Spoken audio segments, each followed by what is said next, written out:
folks, Gene Galin here with the Chatham Journal. I'm here with Mr. Mark Stinson. Folks who are on the chat list know Mark. But before we start, I want to just show you something. This man, I saw this sitting here in his garage. Look at that cornhole game he's got over here. He's got himself an American flag painted on that. You can't get any more patriotic than that. I think George Washington used to play cornhole. I don't know. I'm just making this stuff up. All right. The reason we're here is because we're talking about rock quarries, and we're talking about one particular rock quarry that folks in this community have been expressing concerns about.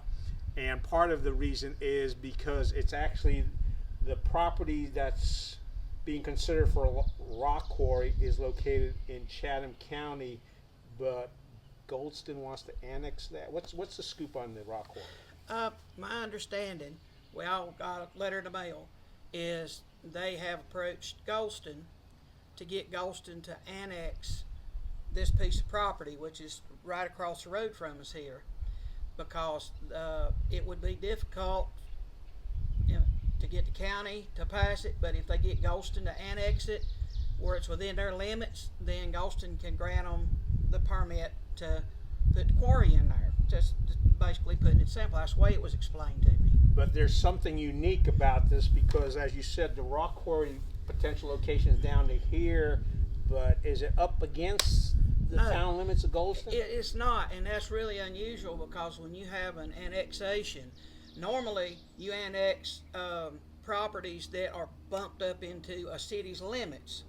Well, in this case, Robert Reeves got a piece of legislation passed where Goldston could go out 3 miles and annex just one piece of property, like an island, and it doesn't necessarily have to have anything between that property and Goldston in the Goldston city limits. And I thought that was kind of peculiar, considering if you read the legislation, it was only for Goldston, North Carolina, and no other city.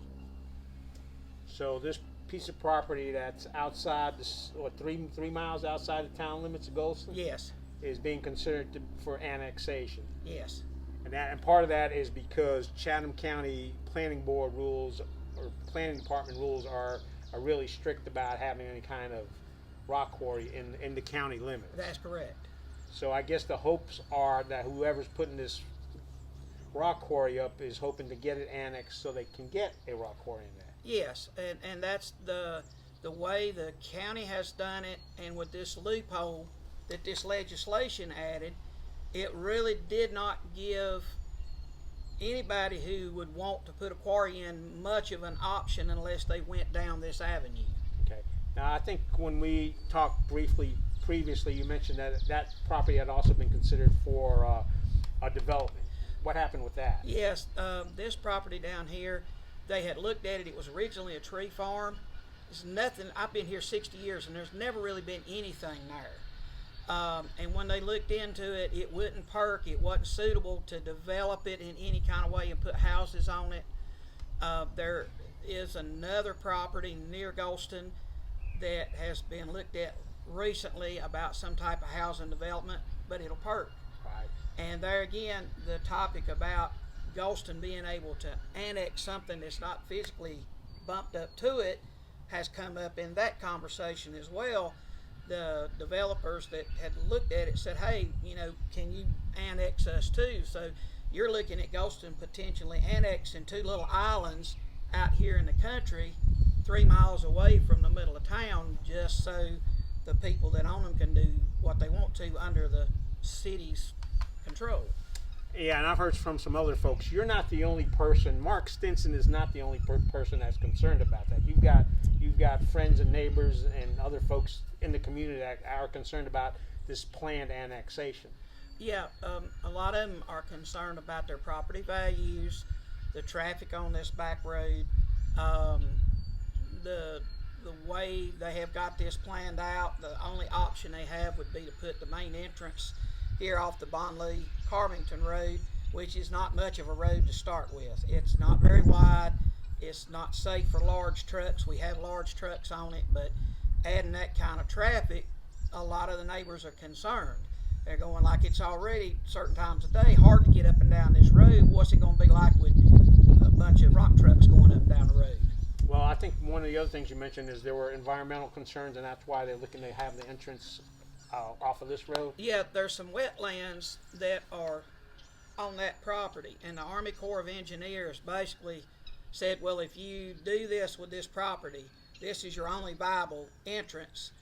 Where it comes out on the Antioch Church Road and the Bear Creek Church Road, they would have to spend a lot of money physically building bridges so they could get their vehicles in and out of there, and it would be a major expense for them to do that. So the only economically feasible option, and the option the Army Corps of Engineers gave them, was to come in off of the Bonley Carbington Road right down here just below Merritt Brooks.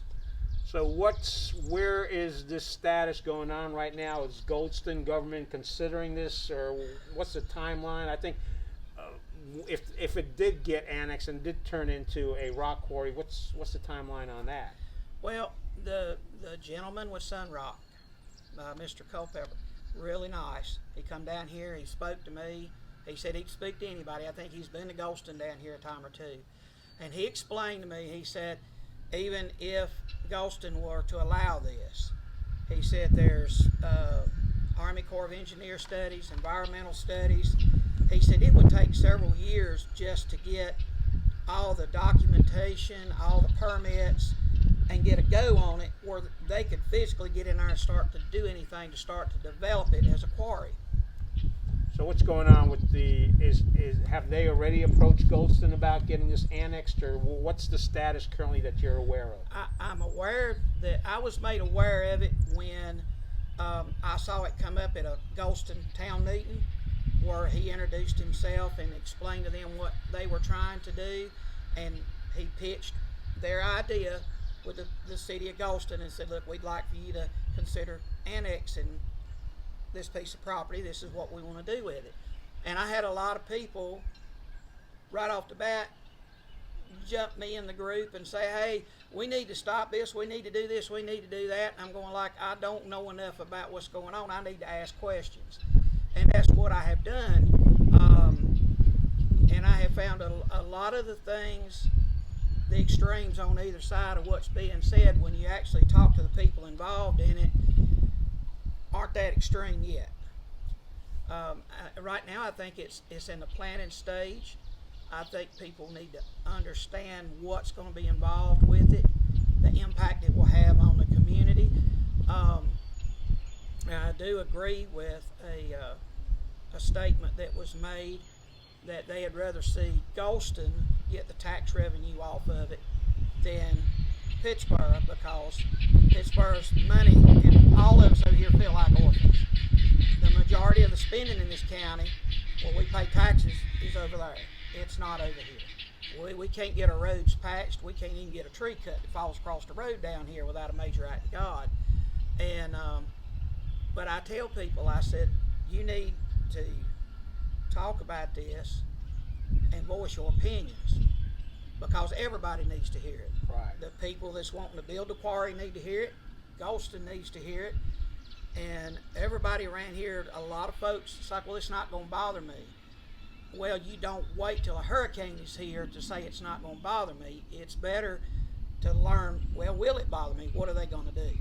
Yeah, and the reason I'm here with Mark is because he was willing to talk about it. I've gotten several emails on this, I've gotten several texts on it, but there doesn't seem to be enough information out there yet. So if you have an opinion about that, feel free to send an email to editor@chathamjournal.com. I know we published an email from a chat lister she raised some legit concerns, and I know there's folks within this community that have concerns about it. And again, it's part of the overall planning process where citizen, as somebody who's been on the Chatham County Planning Board, citizen input is important. So whether you're, one way or the other, as Mark said, that folks on either side of this discussion, feel free to make that information available. I'll post an email address down at the bottom of this. We'll write up a quick little story about that. I appreciate Mark taking the time to talk about this.